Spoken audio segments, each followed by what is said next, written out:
मोकामा और गोपालगंज विधानसभा उपचुनाव को लोकसभा चुनाव के पहले सेमीफाइनल माना जा रहा था, लेकिन ये मुकाबला बीजेपी और महागठबंधन के बीच एक एक की बराबरी पर छूटा और इस मैच से पता ही नहीं चला कि कौन जीता और कौन हारा।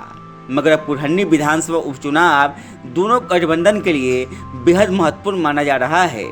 जानकार मानते हैं कि कुरहनी विधानसभा चुनाव परिणाम ये भी साफ कर देगा कि जिस वोट बैंक पर जदयू अभी तक दावा करता रहा है और उनके साथ कितनी मजबूती से खड़ा है। दरअसल जदयू और जीत के बीच कुछ उम्मीदवारों ने अड़चन डाल दी है, जिससे जदयू परेशान है। इसका कारण ये है कि कुरहनी का जो सामाजिक समीकरण है उसमें मुस्लिम वोटर भी निर्णायक माने जाते हैं। मुस्लिम वोट अभी तक जदयू, राजद या महागठबंधन के साथ रहा है, लेकिन इस बार असदुद्दीन ओवैसी की एआईएमआईएम ने उम्मीदवार उतारकर जदयू के लिए मुश्किल खड़ी कर दी है। यहाँ ये भी बता दें कि गोपालगंज में राजद उम्मीदवार को हराने में एआईएमआईएम की महत्वपूर्ण भूमिका रही थी और अब कुरहनी में इस पर जदयू की जीत की राह एआईएमआईएम कठिन बना रही है। इसके साथ ही कुछ ऐसी भी परेशानियां मुकेश सहनी के उम्मीदवार उतारने पर भी जदयू को हो रहा है। कहा जा रहा है कि बोचहा में भूमिहार मतदाता बीजेपी से नाराज थे। आज भी उनकी नाराजगी पूरी तरह से दूर नहीं हो पाई है। इसी का फायदा जदयू उठाना चाहता है। मोकामा उपचुनाव में भूमिहार वोटों का अधिकांश हिस्सा महागठबंधन को मिला था, जिसकी वजह से बीजेपी तब हार गई थी।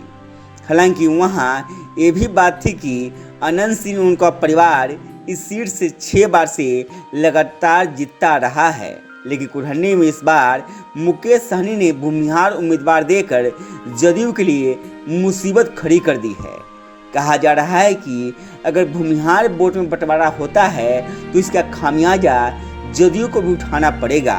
इसी को रोकने के लिए जदयू के राष्ट्रीय प्रेसिडेंट ललन सिंह अब खुद कुरहनी में कैंप कर रहे हैं। साथ ही जदयू के कई भूमिहार नेता भी कुरहनी में कैंप कर चुके हैं।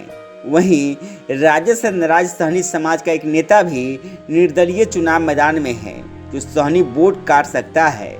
जाहिर है इसका घाटा जितना बीजेपी को होगा उतना ही जदयू को भी होगा।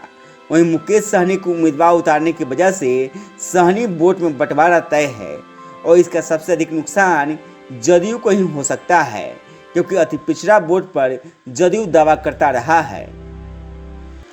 कुरहनी के चुनाव को नज़दीक से जानने वाले बताते हैं कि राजद से टिकट छिन जाने की वजह से राजद के स्थानीय नेता और कार्यकर्ता भी निराश है और इसका खामियाजा भी जदयू को उठाना पड़ सकता है।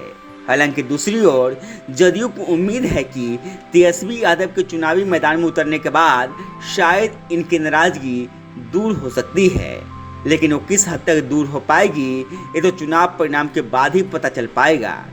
वहीं ये भी कहा जा रहा है कि राजद से टिकट छिन जाने के बाद स्थानीय स्तर पर राजद के कार्यकर्ताओं में काफ़ी निराशा है।